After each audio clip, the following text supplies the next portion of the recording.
हम बात करते हैं सेलिएंट पोल सिंक्रोनस मशीन की जिसके अंदर सब कुछ सही चल रहा है, तो ऐसे केस में जो नेट पावर मिलेगी वो इलेक्ट्रोमैग्नेटिक पी सेलिएंट पोल की जो पावर होगी वो पी इलेक्ट्रोमैग्नेटिक मिलेगी प्लस पी रिलक्टेंस मिलेगी, यही तो मिलेगी। यही क्वेश्चन हम लगते आ रहे हैं। तो अगर हम इन दोनों कर्व को मिला दें तो हमें कुछ इस तरीके का कर्व जो है वो देखने को मिलेगा। समझ में आ रही बात ये? तो यहाँ पे बड़ी इंटरेस्टिंग चीज क्या हुई, जब हमने दोनों को मिलाया, रेड कलर ले लेते हैं, तो ये वाला जो कर्व देख रहे हो, ये वाला कर्व, ये वाला कर्व है पी इलेक्ट्रोमैग्नेटिक पावर का। और ये जो देख रहे हो, जो जितनी देर में इसने हाफ साइकिल कंप्लीट करी इलेक्ट्रोमैग्नेटिक ने, उतने इसने कंप्लीट साइकिल पूरी कर ली बिकॉज ऑफ टू डेल्टा। और ये टू डेल्टा क्या कहाँ होता है, ये होता है रिलक्टेंस पावर का। तो this is P reluctance power. ठीक है, तो रिलक्टेंस पावर ये हो गई, इलेक्ट्रोमैग्नेटिक पावर ये हो गई।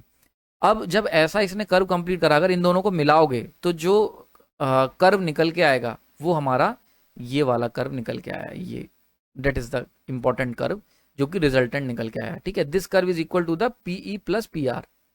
ठीक है, अब देखो यहां से दो बातें बहुत इंपॉर्टेंट निकल के आई। पहली चीज कि जो पीक वैल्यू होगी सेलिएंट पोल की, से पी मैक्सिमम ऑफ सेलिएंट पोल, वो ग्रेटर निकल के आया पी मैक्सिमम ऑफ सिलेंड्रिकल पोल। बिल्कुल सही बात है, इसको ध्यान से समझ लो। ये वाला पॉइंट जो है ये सेलिएंट पोल का कर्व हो गया, तो सेलिएंट पोल का जो मैक्सिमम वैल्यू है वो ये हो गई। और पी, ये वाला जो कर्व है ये किसका है, पी इलेक्ट्रोमैग्नेटिक। और ये इलेक्ट्रोमैग्नेटिक किस में होती है, सिलिंड्रिकल में। सिलिंड्रिकल में केवल इलेक्ट्रोमैग्नेटिक की पावर होती है, EV divide by sine delta. तो ये वैल्यू निकल के आई दिस वन।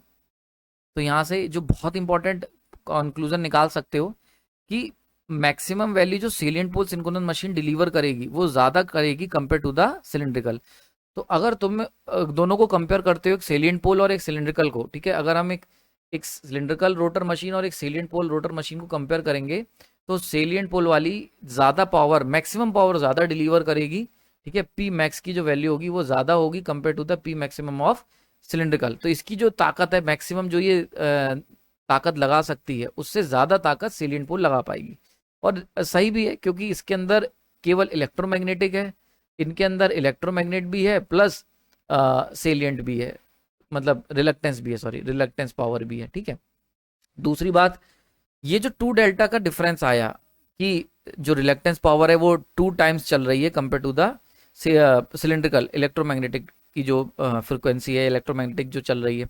तो इससे क्या फर्क पड़ा, बहुत इंपॉर्टेंट फर्क ये पड़ा कि जब इनको मिलाया गया तो इसकी जो पीक वैल्यू निकल के आई, वो पीक वैल्यू जो है वो कब अटेन होगी, वो अटेन होगी एट 70 डिग्री। बहुत इंपॉर्टेंट, स्टार मार्क कर लेना।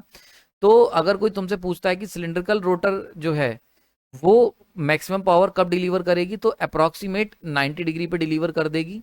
लेकिन जो सेलिएंट पोल है वो कब डिलीवर करेगी, वो अप्रोक्सीमेट 70 डिग्री पर। तो in salient pole synchronous machine maximum power at delta equal to 70 degree. ये क्वेश्चन बहुत बार एग्जाम में पूछा गया है। ठीक है, और अगर कोई तुमसे वाइवा में इसके पीछे रीजन पूछ लेता है तो कहना sir P salient equal to P electromagnetic plus P reluctance.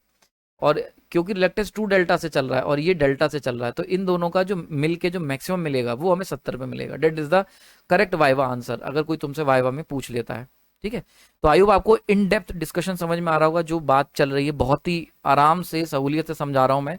कई बार कुछ कॉन्सेप्ट रिपीट हो जा रहे होंगे पर सुन लो यार, ठीक है, क्योंकि बहुत इंपॉर्टेंट यहाँ पे जो कॉन्सेप्ट मैं बता रहा हूँ ये आपको समझने में, कोई भी किताब आप उठाओगे तो बहुत समय लग जाएगा और बहुत ही ज़्यादा कंफ्यूजिंग कॉन्सेप्ट समझाए हुए हैं बहुत सारी किताबों में। स्टैंडर्ड बुक्स की बात कर रहा हूँ, तो उन सबको मैंने सिंप्लीफाई करके आपके लिए तैयार करा हुआ है। बहुत मेहनत लगी, इसलिए इसको पसंद कर, मतलब इसको ध्यान से सुन लो।